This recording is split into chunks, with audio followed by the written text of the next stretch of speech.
Welcome to Slingshot 25 Shotcast, a series of bite-sized podcasts that will feel like an espresso shot to your brain. I'm Jackie. And I'm Courtney. Something we've been thinking about is, well, frankly, we're kind of in the myth-busting mood today. Aren't we, Courtney? We are. So what myth are we going to bust today? Well, I think we're going to talk about what your problem is. That will not fit in the very limited amount of time that we have for this shotcast. Very limited. But it is very much related to the myth that we want to bust, which is this idea of when you are giving feedback to someone or having a performance conversation with someone, that you should focus on the performance or the problem and not the person. Have you heard that? Have you heard that one before, Courtney? It's not personal. It's just business. Oh, it's not personal. It's just business. We hear that all the time, don't we? We have. It reminds of I was reminded of the movie You've Got Mail. So I don't know how many of our listeners are that old, but there's a scene where she says, "But my business is personal." Yeah. And she's right. She's absolutely, and she is Meg Ryan. She is Meg Ryan. It's a good movie. It's back in the days when people communicated via email. Yeah. So I think let that sink in for a minute. I know. Do you want to do the sound? Do the sound. Do the sound. The dial-up sound. No, I'm going to spare our viewers of my imitation. You all do it in your own heads right now. It's terrible. So if people believe things, it's always interesting, I think, to say, well, why do we believe that? Yeah. Right. So if we say you have a problem and it's not personal, and why do we want to solve for these things?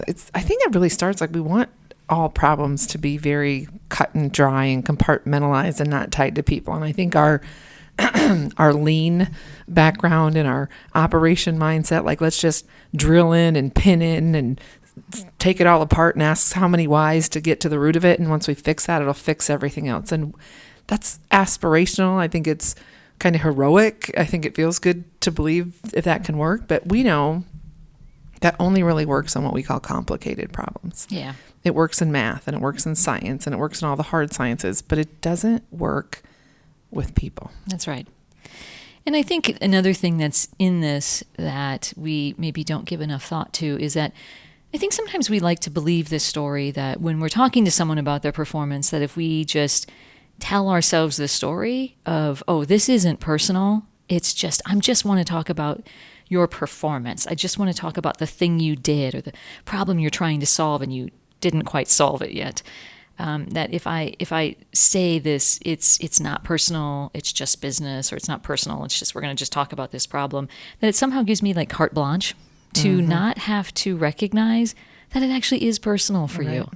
And so our advice to leaders in this myth-busting episode is to remember that it actually is always personal, but that's okay. Because the better thing is to actually then to decide how to have that conversation and take care of the personal stuff. That's right.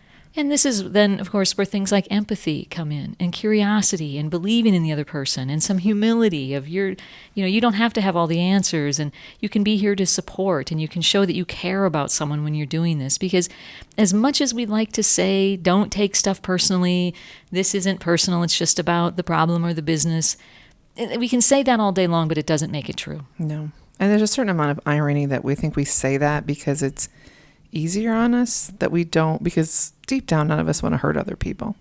Yeah. And I think there is a certain amount of irony that when we say it's not personal and we go carte blanche, that we actually end up hurting them more. Yeah. Because we don't see them and we don't create space to acknowledge and validate those awkward feelings that come up. All the stuff we're trying to avoid, just by putting a box around it and not looking at it, doesn't take it away. That's right. That's absolutely right. So the other thing that I will say, though, and it will make us sound like we're talking out of both sides of our mouth. Which we like to do that. Yeah, we do.